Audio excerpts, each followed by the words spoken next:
All right, got a very shocking video right here. It's a testimony on behalf of somebody else, actually describing how an Australian branch of Stephen Anderson's new IFB cult actually pushed an elderly 68-year-old man down a flight of stairs after they asked him to leave. They were asking him a bunch of questions.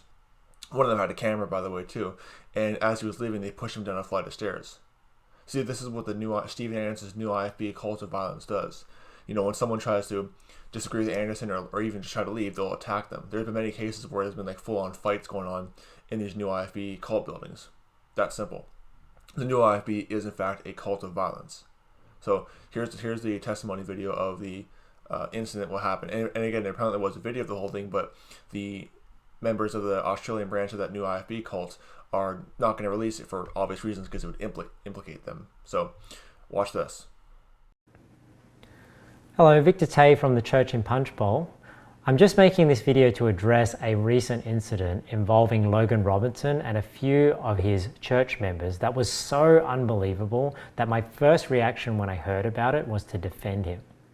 Now, I received a comment on a YouTube video of mine from a man called Daniel Clark. And basically what he describes is he went to visit Pillar Baptist Church, and after he sat down, they looked up his name online, and then they told him that he wasn't welcome, and then they forced him out of the congregation. Now, as he was leaving, they stopped him to ask him more questions, but then when he went to leave the second time, they actually pushed the man down the stairs. Now, as I said, my first reaction when my church brought it to my attention was that Daniel may just be over-exaggerating, because I can't imagine the bishop of a Bible-believing church ever doing that to an elderly man. But then I came across a comment from Logan Robertson on a public Facebook post of Donnie Romero bragging about how they threw this man down the stairs, and he made it seem like he was one of my close friends. Now, what he didn't mention was, number one, I've never met Daniel Clark in person. We spoke one time on the phone because he was thinking about visiting the church in Punchbowl, and to this day, he still hasn't. Number two is that he doesn't even agree with my view on the Godhead. And number three, he's a 68-year-old elderly man. Now, I don't know whose version of the events is the truth, but one thing Daniel Clark did mention to me is that when all this took place, one of Logan's church members recorded the whole incident on video because they were trying to get his answers to their questions recorded. Now, Stephen Albany has confirmed that they have the footage, but they're not willing to release it. So my challenge to Logan is, if you felt justified in pushing a 68-year-old man down a flight of stairs and then jumping on social media to brag about it to all your new IFB buddies, why don't you just release the whole footage unedited for all to see? Daniel Clark would love to see the footage too.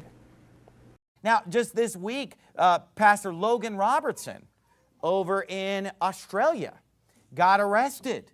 But let me tell you something. If I saw that, I would have been his biggest fan over there.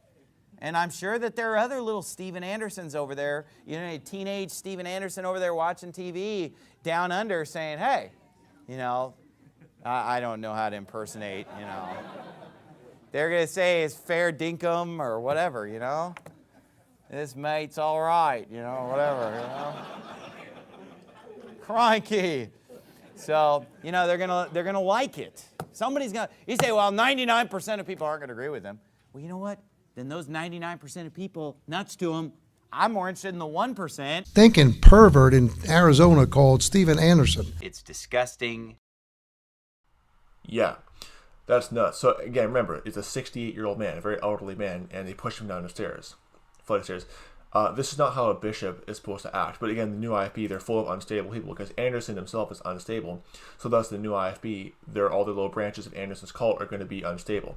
Here are the qualifications for a bishop or an overseer, or you can call him a pastor. 1 Timothy chapter 3, verse 1 down to verse 7. This is a true saying. If a man desire the office of a bishop, he desireth a good work. The bishop then must be blameless, the husband of one wife, vigilant, sober, of good behavior, given hospitality, apt to teach, not given to wine, nor a striker, nor greedy of filthy lucre, but patient, not a brawler, not covetous. I think pushing an elderly man down the stairs is failing to be not a brawler or not a striker. One that ruleth well his own house, having his children in subjection with all gravity. For if a man know not how to rule his own house, how shall he take care of the church of God? Not a novice, lest being lifted up with pride, he fall into the condemnation of the devil. Moreover, he must have a good report of them which are without, lest he fall into reproach and the snare of the devil. Anderson's new IFB, the occultists, they violate the qualifications for a bishop or an overseer. And that is just another example of that, pushing a 68-year-old elderly man down the stairs. So, wanted to show you just more examples of the new IFB being a cult of violence. So don't be deceived. May the grace of our Lord Jesus Christ be with all the brethren. Goodbye.